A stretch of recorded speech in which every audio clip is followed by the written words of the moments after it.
Hello everyone, मैं राज भंडारी आप सबका स्वागत करता हूं अपने चैनल इलेक्ट्रिकल अड्डा में। आज जो मैं आप सबके सामने जो नेक्स्ट वीडियो लेके आया हूं वो लेके आया हूं यूके बोर्ड क्लास 12 की जो फिजिक्स है, ठीक है, उसके इंपॉर्टेंट क्वेश्चन लेके आया हूं, वो भी 1 नंबर वाले। ठीक है, तो 1 नंबर के लिए 1 नंबर वाले क्वेश्चन के ऊपर वीडियो के लिए बहुत कमेंट आ रहे थे बच्चों के, तो इसलिए मैंने ये वीडियो बनाई है आप लोगों की। ठीक है, तो इसलिए इस वीडियो में जो है हम 1 नंबर वाले क्वेश्चन कवर करेंगे।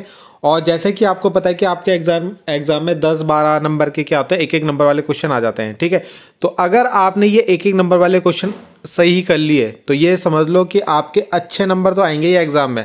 ठीक, और जिन्होंने अभी तक कुछ नहीं पढ़ा है, ठीक, कुछ भी मतलब कुछ भी नहीं पढ़ा है, अगर वो आप लोग 1-1 नंबर वाले क्वेश्चन एग्जाम में सही कर लेते हो तो आप लोग जितने नंबर आपने टारगेट किया होगा उतना नंबर आप इजीली गेन कर लोगे।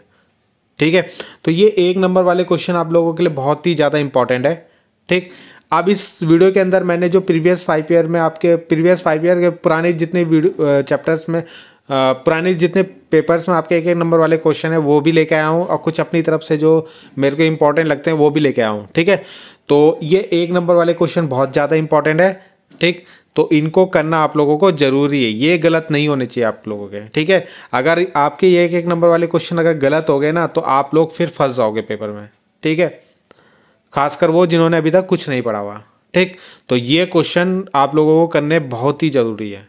ठीक, तो देखते हैं किस तरीके से क्वेश्चन आपके इस एग्जाम में आए।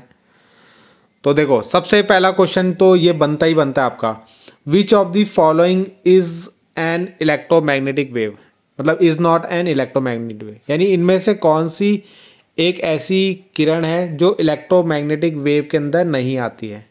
ठीक है, तो सबसे पहले आपको ये पता होना चाहिए कि इलेक्ट्रोमैग्नेटिक वेव के अंदर आती कौन कौन सी हैं, तभी तो उसके बाद पता होगा आपको कौन सी नहीं आती है। तो मैं आपको दिखाता हूँ।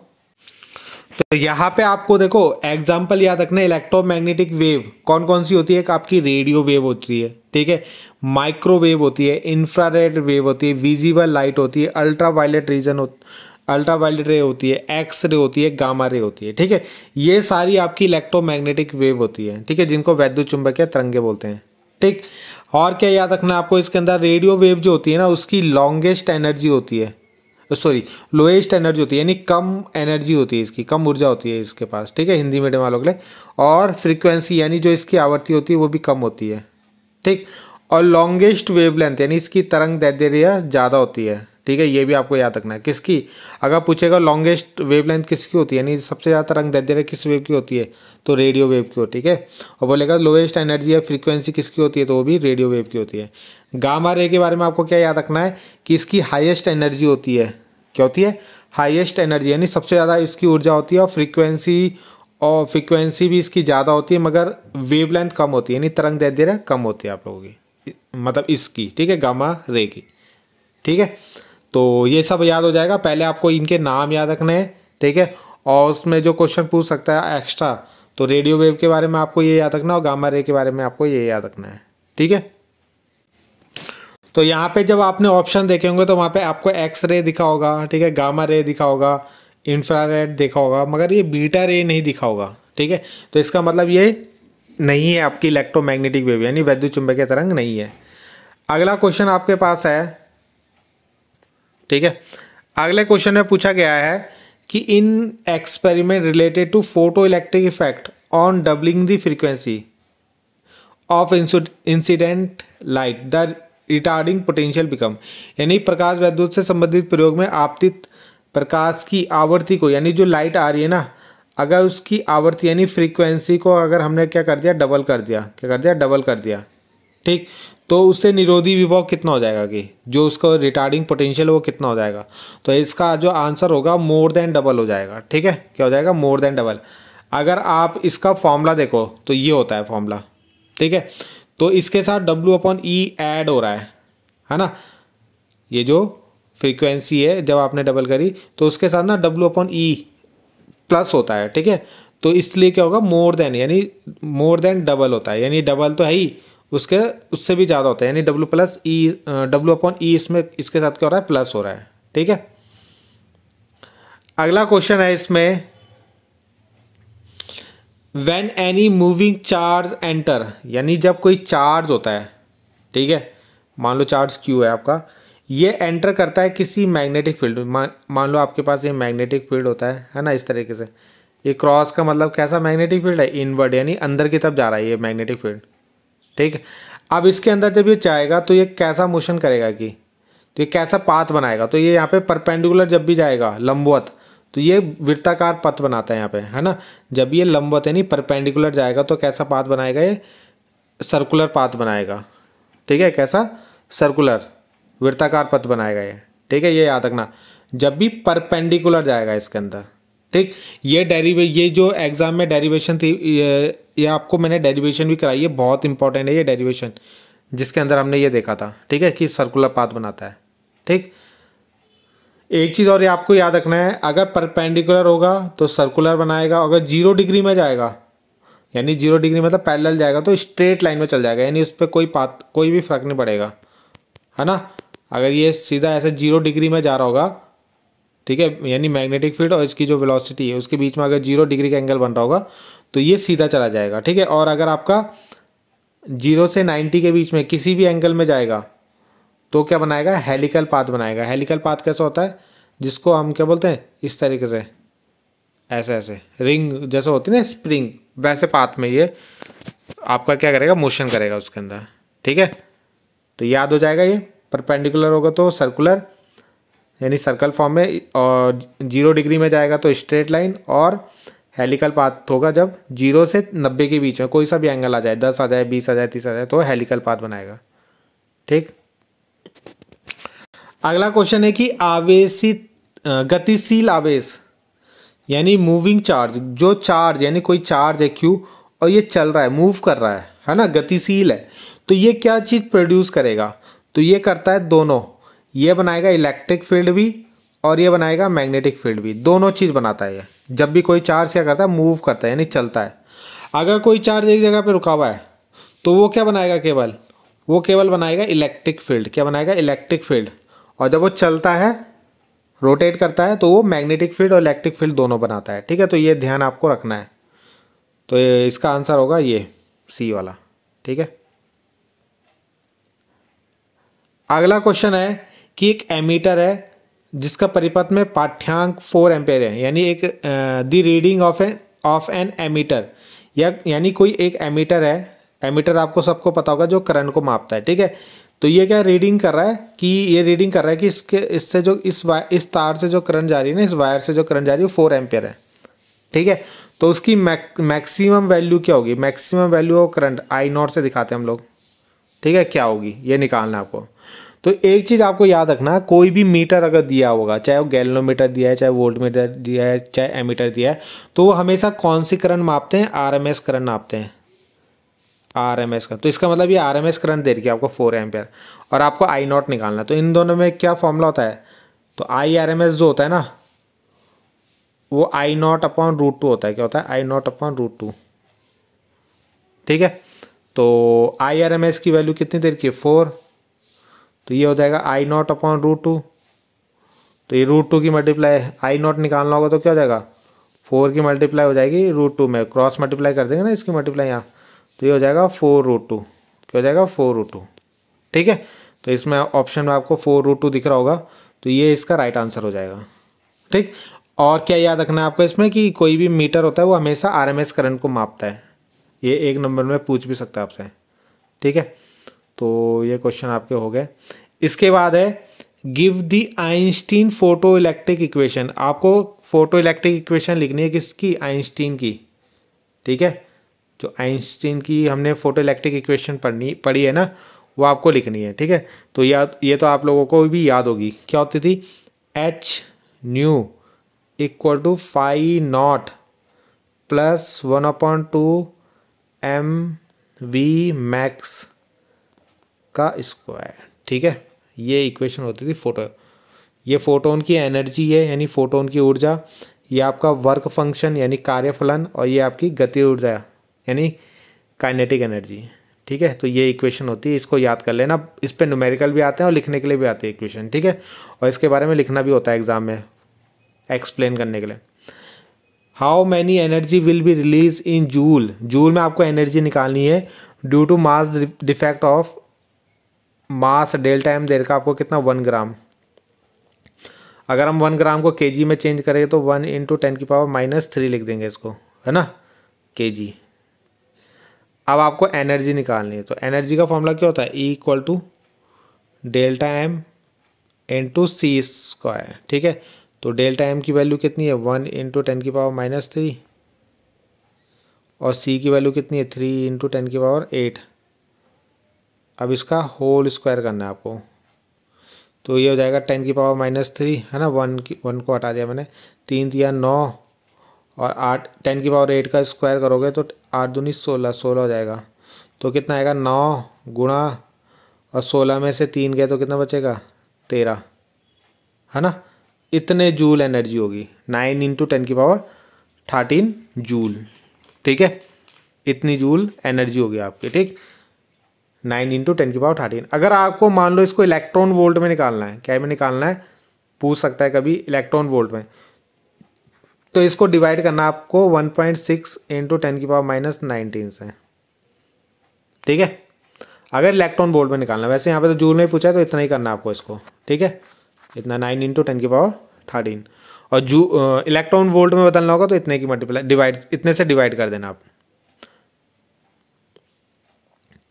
अगला क्वेश्चन पूछा है कि right the name of majority and minority charge carrier P type semiconductor. जो पी टाइप सेमीकंडक्टर है, अभी ये पढ़ाया था सेमीकंडक्टर वाला चैप्टर, तो वहाँ पे मेजॉरिटी यानी बहुसंख्यक क्या होते हैं आपके, होल होते हैं, क्या होते हैं, होल्स, जिसको हम कोटर बोलते थे, ठीक है।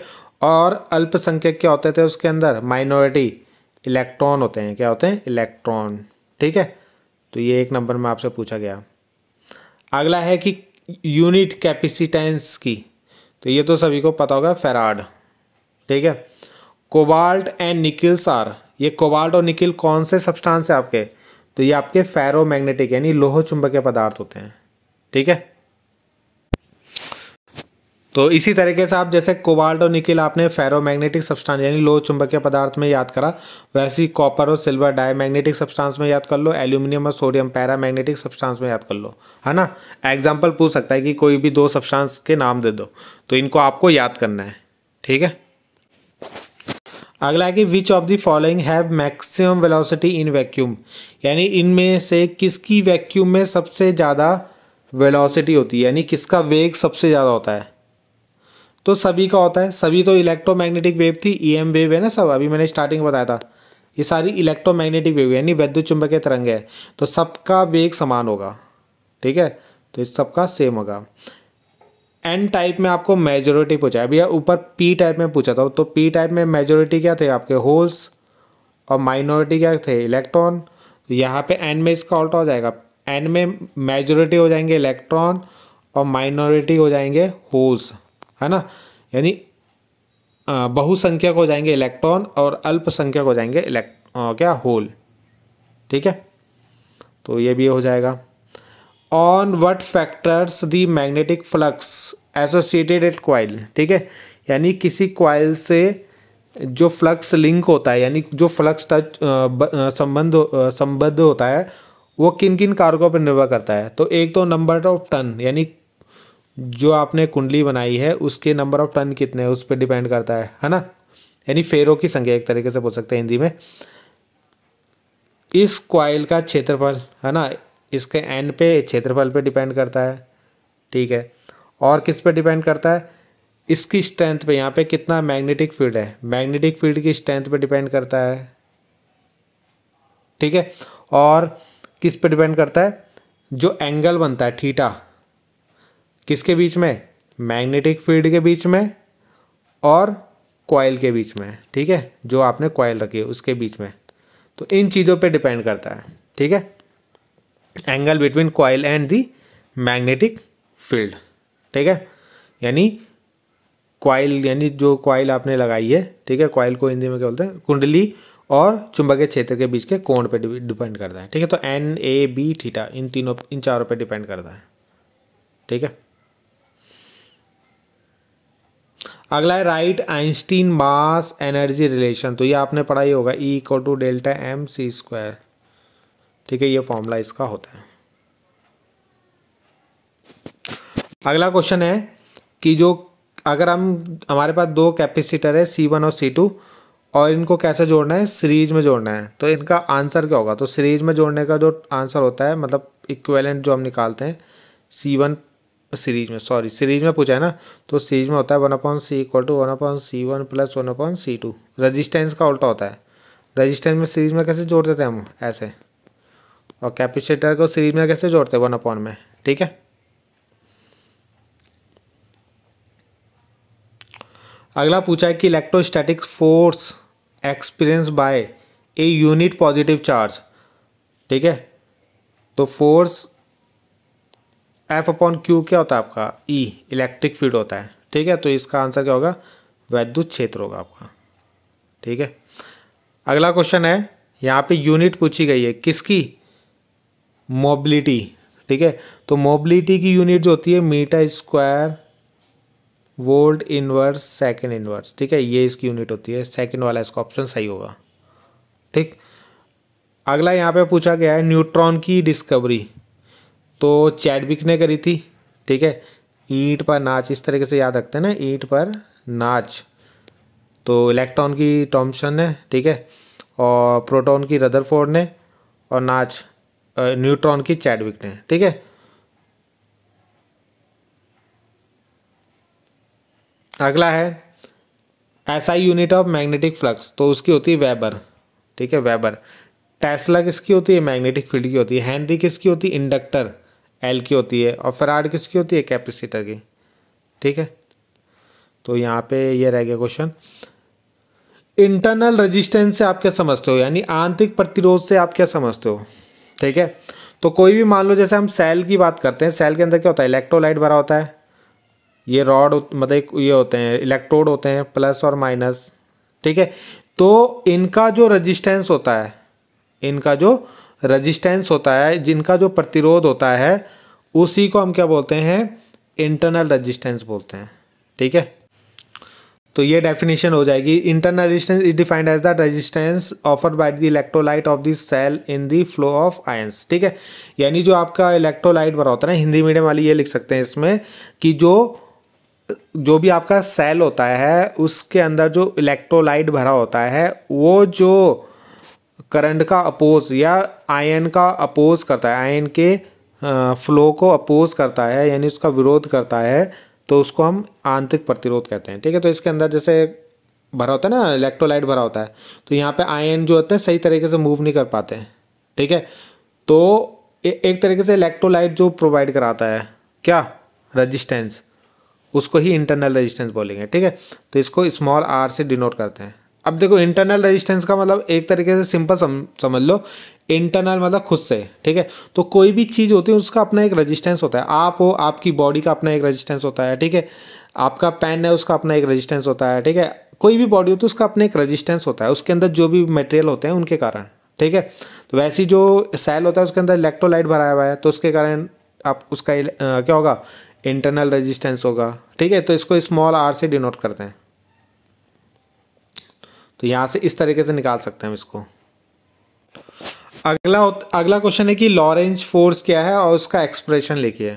ठीक है, तो देखो, लॉरेंज फोर्स ये जो है टोटल लॉरेंज फोर्स का फॉर्मूला है, जिसमें हम इलेक्ट्रिक फोर्स और मैग्नेटिक फोर्स दोनों को ऐड करते हैं, तो यहाँ पे आपका लॉरेंज फोर्स बनता है। ठीक है, the force exerted on a charge Q moving with velocity v through electric field E through an electric field E and magnetic field B।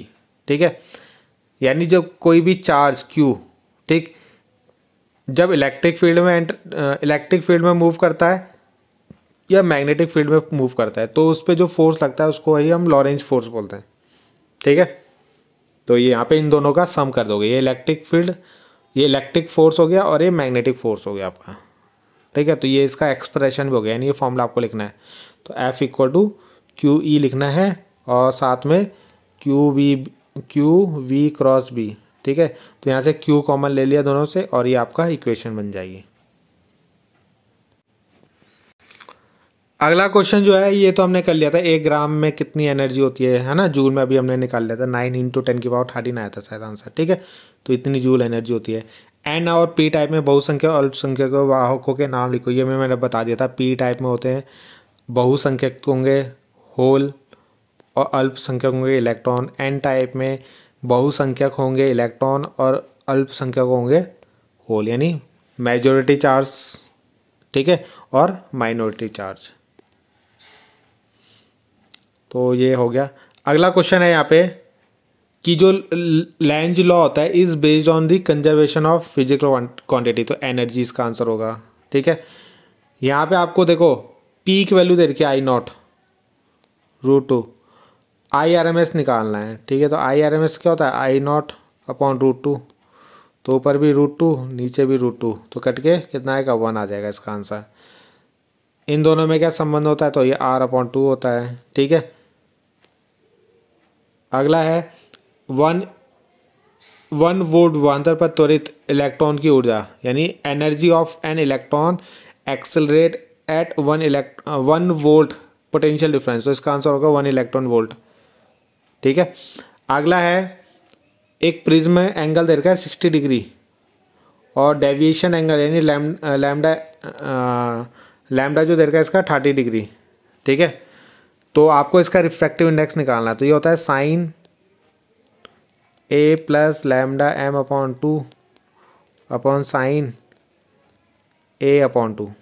ठीक है, तो n साइन, तो A की वैल्यू 60 और m की वैल्यू डेल्टा की value 30, तो ये हो जाएगा 60 + 30 यानी 90/2। वैसे नीचे साइन ये हो जाएगा A 60/2 यानी 30, है ना।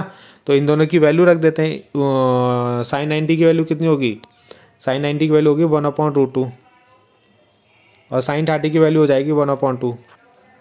ठीक, तो 1/2 और इसको क्रॉस करेंगे तो 2/1, तो √2 से कितनी बार कटेगा, √2 बार, तो √2 इसका आंसर आ जाएगा। ठीक है, √2 का आप 1.414 लिख देना।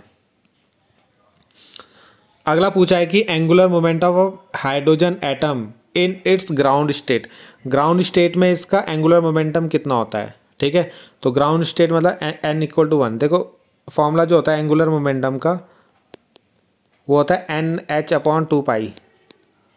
ठीक है, तो यहाँ पे n की वैल्यू 1 रखोगे तो कितना हो जाएगा H/2π हो जाएगा। ठीक है, ग्राउंड स्टेट में तो H/2π होगा इसका आंसर, n की वैल्यू 1 रखे। अगला है the refractive index of glass with water, वो दे रखा 3/2। Refractive index of glass and water with respect to air, sorry air के रिस्पेक्ट में दे रखा है। गिलास का एयर के रिस्पेक्ट में कितना है 3/2 और वाटर का एयर के रिस्पेक्ट में कितना दे रखा है 4/3। आपको निकालना है refractive index of glass with respect to water. ठीक है, ये हमें निकालना है। ठीक, तो इन दोनों को डिवाइड कर देंगे यानी A/WA, तो इन दोनों को डिवाइड कर देंगे 3/2 4/3। ठीक है, तो इसको सॉल्व करोगे तो ये 9/8 बनेगा और 9/8 यानी 1.125 आएगा इसका आंसर। ठीक है, थोड़ा जल्दी जल्दी करेंगे तो ये वीडियो आपकी क्या है ज़्यादा लॉन्ग नहीं बनेगी। ठीक है, तो ये आप लोगों का हो जाएगा। ठीक है, ये समझ में आ गया ना, गिलास का एयर के रिस्पेक्ट में निकलना है तो ऐसे लिखते हैं गिलास और फिर यहाँ एयर, और वाटर का एयर के रिस्पेक्ट में तो यहाँ ए लगा देंगे। ठीक है, और फिर आपको ग्लास का वाटर के रिस्पेक्ट में निकालना है तो ये अपॉन ये हो जाएगा। ठीक है, if the velocity of charge is double, यानी हमने अगर आवेशित कण का वेग अगर हमने दुगना कर दिया और क्षेत्रफल का मान आधा कर दिया, यानी मैग्नेटिक फील्ड जो है वो हाफ कर दिया, तो जो radius of the path of charge particle will become, यानी जो हमने पहले देखा था ना जब कोई चार्ज किसी मैग्नेटिक फील्ड में एंटर करता था वो कैसा सर्कुलर पाथ बनाता था, तो उसकी त्रिज्या का फॉर्मूला आर का फॉर्मूला होता था mv/qb। ठीक है, अब यहाँ पे उसने बोला है कि अगर मैं इस v, ये जो v है इसको डबल कर दूँ तो ये क्या बन जाएगा v' ले लेते हैं इसे, तो 2v डबल कर दिया, और जो ये मैग्नेटिक फील्ड है उसको हाफ कर दिया, मैग्नेटिक फील्ड को हाफ कर दिया, तो अब जो नया फॉर्मूला होगा r' लगाएंगे तो इसको ये लिखेंगे और इसको b' लिखेंगे, है ना। तो यहाँ पे m v डैश की जगह 2v और q b डैश की जगह b/2 रख देंगे। ठीक है, तो ये 2 पर जाएगा, 2 2 जा 4 हो जाएगा और mv/qb तो हो जाएगा 4 और mv/qb को क्या लिख दिया हम r, ये r है ना, ये r की वैल्यू mv/qb तो r लिख दिया। तो कितना टाइम्स हो रहा है, 4 गुना, तो 4 हो जाएगा, 4 टाइम्स हो जाएगा इसका आंसर। ठीक है, तो ये पहले वाला r जो है 4 टाइम्स हो जाएगा, मतलब ये जो दोबारा होगा, मतलब सेकंड वाला जो r होगा वो 4 टाइम्स हो जाएगा पहले वाले का। ठीक है, कुछ नहीं करना, पहले ये फॉर्मूला लिखना है, फिर ये फॉर्मूला लिखना है। इस वाले फॉर्मूले में v डैश की जगह 2v और b डैश की जगह b/2 रखोगे तो ये 2 पर जाके 4 बन जाएगा और इस पूरे को मैंने r लिख दिया तो ये 4r, यानी जो नया रेडियस होगा आपका r डैश, वो r डैश जो होगा वो पुराने वाले का 4 टाइम्स हो जाएगा आपका। ठीक है, अगला है कि जो गैल्वेनोमीटर है, ठीक है, तो वो क्या करता है, करंट को मेजर करता है या धारा को मापने के काम आता है या धारा को संशोधित करने के, तो ये डिटेक्शन ऑफ करंट आता है, आपका करंट को डिटेक्ट करने के काम आता है। ठीक है, अगर आपका ऑप्शन में ये नहीं होता तो आप इसको टिक मार देते भी, करंट को मेजर करता है, यानी दोनों चीज़ करता है। ठीक है, अगला क्वेश्चन है कि the focal length of concave mirror in air, air में इतनी फोकल लेंथ है इसकी 25 सेंटीमीटर, तो वाटर में कितनी होगी ये, तो वाटर में भी 25 ही रहेगी, क्योंकि फोकल लेंथ मीडियम पे डिपेंड नहीं करती, मीडियम पे डिपेंड नहीं करती कि एयर है, वाटर है, गिलास है, क्या है। ठीक है, तो 25 ही रहेगी इसकी। अगला क्वेश्चन है कि according to Huygens principle the direction of energy propagation of wave, यानी हाइगेन के सिद्धांत के अनुसार किसी तरंग की ऊर्जा संचरण की दिशा तो तरंगाग्र के हमेशा लंबवत होती है, यानी अगर तरंग इस तरीके से संचित हो रही है, यानी इस तरीके से चल रही है, तो तरंगाग्र इसके हमेशा परपेंडिकुलर होंगे। ठीक है, 90 डिग्री बना रहे होंगे यहाँ पे। तो ये तो हमने पहले ही कर रखा है। ठीक है, जब भी इलेक्ट्रॉन क्या होता है, परपेंडिकुलर चलता है तो वो सर्कुलर पाथ बनाता है। ठीक है, वृत्ताकार पाथ बनाता है, ये भी हमने कर लिया। ऊर्जा संरक्षण। अगला क्वेश्चन जो यहाँ पे कि 60 डिग्री कोण वाले, यानी डिग्री एंगल कितना दे रखा है, ए 60 डिग्री, यानी 60 डिग्री इसका प्रिज्म एंगल दे रखा है आपका। ठीक है, और उससे कितने एंगल में डेविएट हो रही है, लैम्डा एम जो दे रखा है वो दे रखा है 30 डिग्री, है ना, 30 डिग्री। आपको इसका किरण का आपतन कोण यानी आई निकालना है, इंसिडेंस एंगल, तो ए प्लस लैम्डा m/2 होता है। बस इसको दोनों को प्लस कर दो, 90/2 यानी 45 आएगा इसका आंसर, 45। ठीक है, तो ये इसका राइट आंसर हो जाएगा। अगला है पीएन संधि डायोड के अवक्षय परत में होते हैं। ठीक है, जो पीएन जंक्शन डायोड होता है उसके डिप्लीशन लेयर में होते हैं, इलेक्ट्रॉन और होल्स दोनों होते हैं। ठीक है,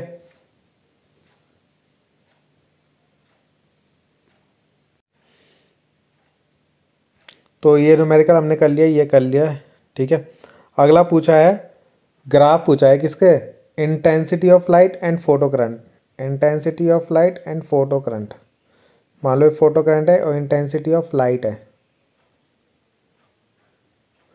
तो इनके बीच में है ना, इंटेंसिटी ऑफ लाइट, तो इनके बीच में एक स्ट्रेट लाइन मिलती है हमें इस तरीके से। ठीक है, अगला क्वेश्चन है कि right the relation between energy and momentum of photon, यानी फोटोन की ऊर्जा और संवेग में क्या संबंध होता है। ठीक है, तो ये होता है P = E/c। ठीक है, तो ये फॉर्मूला आपको लिखना है यहाँ पे।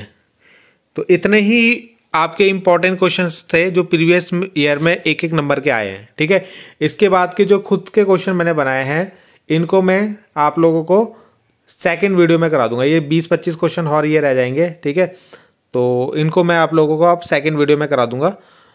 ठीक, तो जो भी आपको कहीं पे भी दिक्कत हो कमेंट जरूर करना, और जरूर कमेंट करना कि आप लोगों को किस तरह कैसा लग रहा है जो एक एक नंबर के क्वेश्चन मैंने करवाए हैं। ठीक है, तभी मैं आप लोगों के लिए सेकंड वीडियो भी इसकी अपलोड कर लूँगा। ठीक है, तो बाकी मिलते हैं नेक्स्ट वीडियो में। Thank you.